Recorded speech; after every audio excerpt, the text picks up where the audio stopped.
Hello everyone, this is me Anjul Sandhu and welcome back to my channel.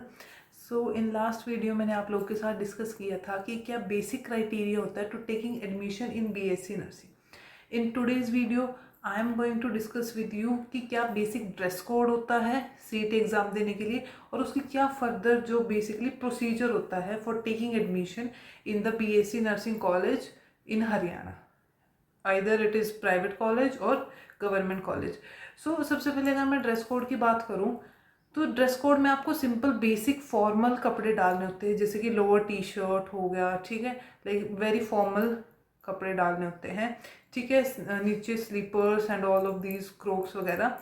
And basically होता है main इसमें क्या चीज़ ध्यान रखनी होती है कि आप जो कपड़े पहन रहे हो उसके अलावा मेक श्योर करो कि आपके जो हेयर्स है वो टाई होने चाहिए. सेकेंड थिंग, कोई ज्वेलरी नहीं होनी चाहिए, कोई रिंग, कोई ब्रेसलेट, एनीथिंग इन योर, मतलब कोई भी year rings, nothing, not even simple धागा भी, जैसे कि मैंने कलावा बांधा हुआ इस तरीके से कलावा भी नहीं होना चाहिए.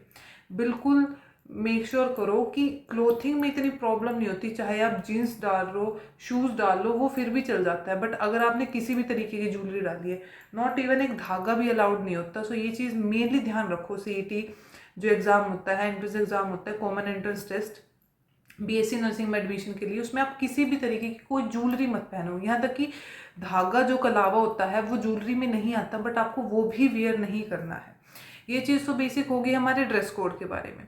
अब secondly if I am talking about कि आगे फर्दर प्रोसीजर क्या होता है. सो फर्दर प्रोसीजर की अगर मैं बात करूँ, जब आप एग्ज़ाम दोगे with in 2 days after giving the exam, आपका जो एग्ज़ाम होगा उसके 2 दिन बाद ही आपका जो है ऑनलाइन साइट पे रिजल्ट आ जाएगा.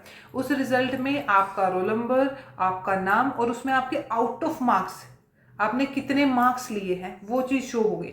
जो एग्ज़ाम होता है वो 180 मार्क्स का होता है बेसिकली, जिसमें 60 मार्क्स का बेसिकली तुम्हारे 3 कैटेगरीज में होते हैं, physics, chemistry and biology. 60 marks का फिजिक्स से आता है, 60 मार्क्स का केमिस्ट्री से and 60 biology. And there is no negative marking. OMR sheet filling करनी होती है इसमें बेसिकली.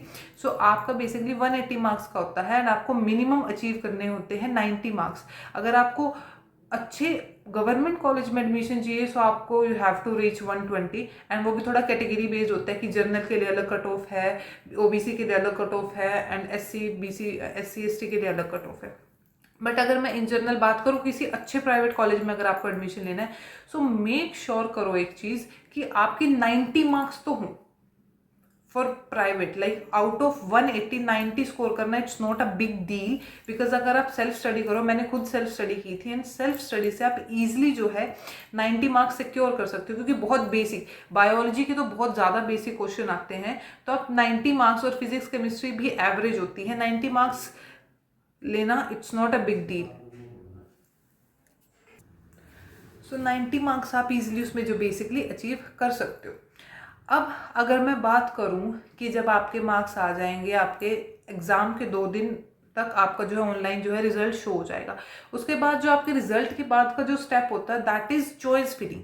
यानी कि रिजल्ट आने के बाद आपका साइट पे बेसिकली आपको अपना roll number, registration number, all of that आप फॉर्मेलिटी करोगे तो आपको चॉइस फिलिंग में मेनली क्या होता है, यानी कि जो आपको कॉलेज प्रेफरेंस है, आपकी जिस कॉलेज में आप एडमिशन चाहते हो उसमें आप नंबर ऑफ कॉलेजेस जितने मर्जी फिल कर सकते हो. आप जब चॉइस फिलिंग करोगे उसमें पैरामेडिकल, मेडिकल कॉलेजेस, सारे कॉलेजेस जो है वो बेसिकली उसकी जो है लिस्ट शो होगी.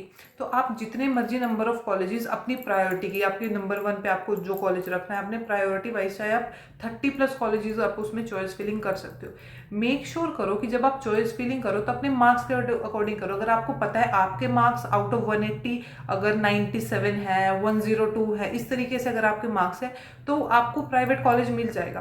बट आप फिर भी देखो कि आप किस कॉलेज में कितनी सीट है, क्योंकि गवर्नमेंट जो देयर इज ओनली 3 कॉलेजेस जो गवर्नमेंट है, rest of near by 120 colleges जो है प्राइवेट कॉलेज आते हैं अंडर द पीजीआईएमएस रोहतक के अंदर.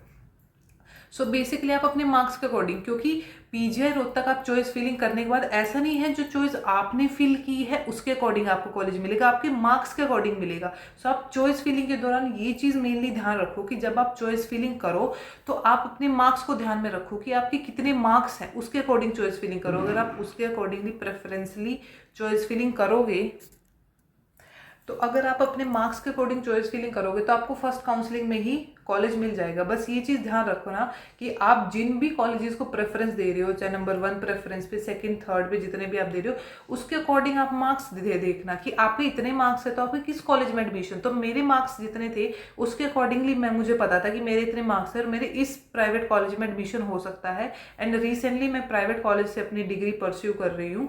एंड तो उसके अकॉर्डिंगली आप चीज़ करना, क्योंकि अगर आप सोचो कि आपके मार्क्स 100 है, 101 है and you want PGIMS Rohtak, तो वो चीज़ नहीं हो सकती ऑब्वियसली। एंड आपकी कैटेगरी पे भी डिपेंड करता है, क्योंकि जनरल, ओबीसी, एससी, एसटी सबकी जो है कट ऑफ अलग अलग होती है।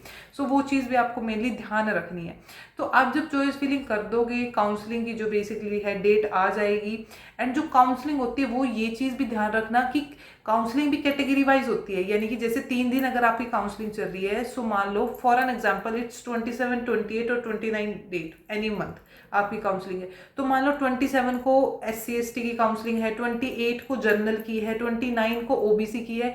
तो ये चीज़ें भी ध्यान रखना कि कैटेगरी वाइज भी काउंसलिंग होती है। कभी आप हो जर्नल के और आप मान लो कि 28 को है जर्नल की काउंसलिंग और आप 27 को चले गए, 27 को OBC की है, तो आपको 28 को दोबारा आना पड़ेगा।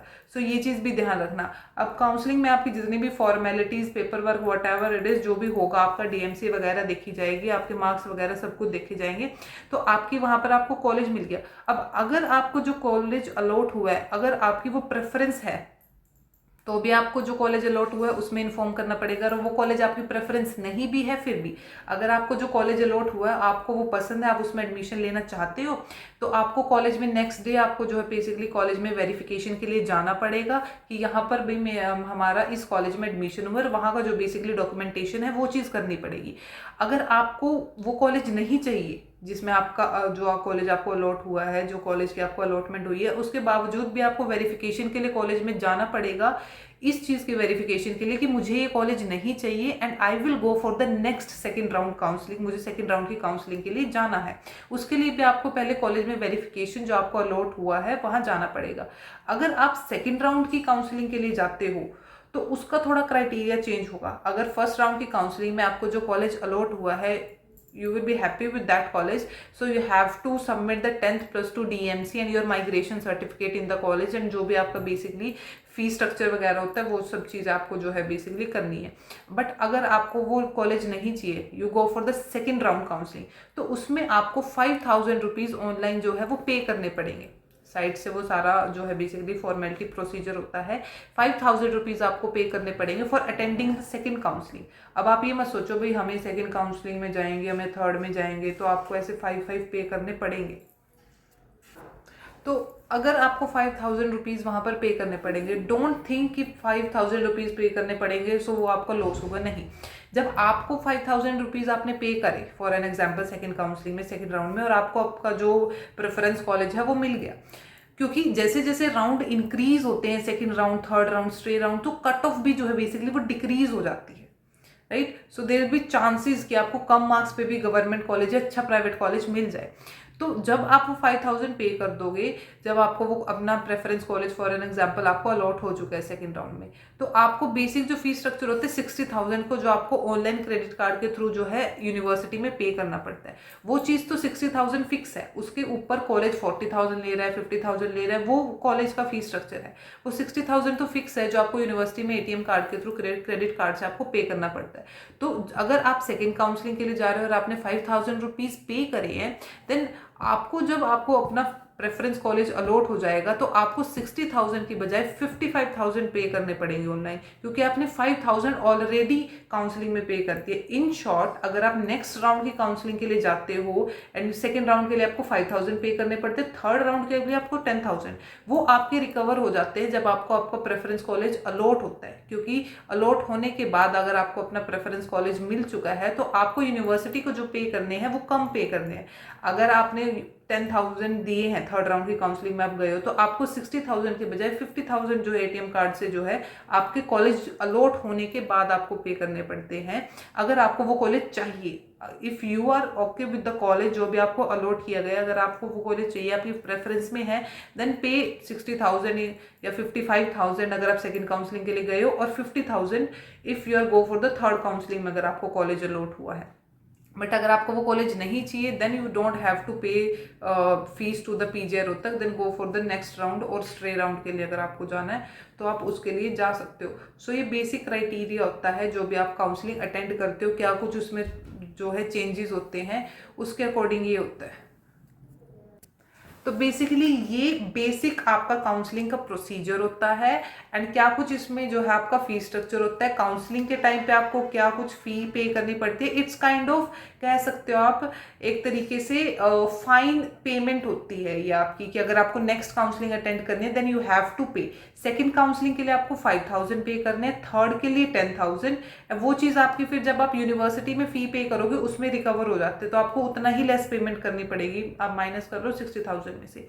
So this is a basic counselling का हमारा क्राइटेरिया होता है, right. So I hope so आपको ये चीज़ें समझ आई हो and in the next video I am going to discuss with you about all the semester, क्या कुछ कितने सेमेस्टर्स होते हैं, कौन कौन से उसके अंदर सब्जेक्ट होते हैं एंड क्या क्या सब्जेक्ट के अकॉर्डिंग आपको बुक प्रेफरेंसेस जो कि अच्छी बुक्स है जिससे आपको पढ़ना चाहिए, और क्या कुछ आपका स्टडी मटेरियल होना चाहिए, कैसे तरीके से हम एक प्रॉपर गाइडेंस के साथ हम अपनी स्टडी करें एंड अच्छे से हमारी जो है बीएससी नर्सिंग की डिग्री आप परस्यू कर सकते हो। For now I hope so you will like the video. If you like the video, don't forget to subscribe the channel and like the video. For now, bye bye guys. Have a nice day.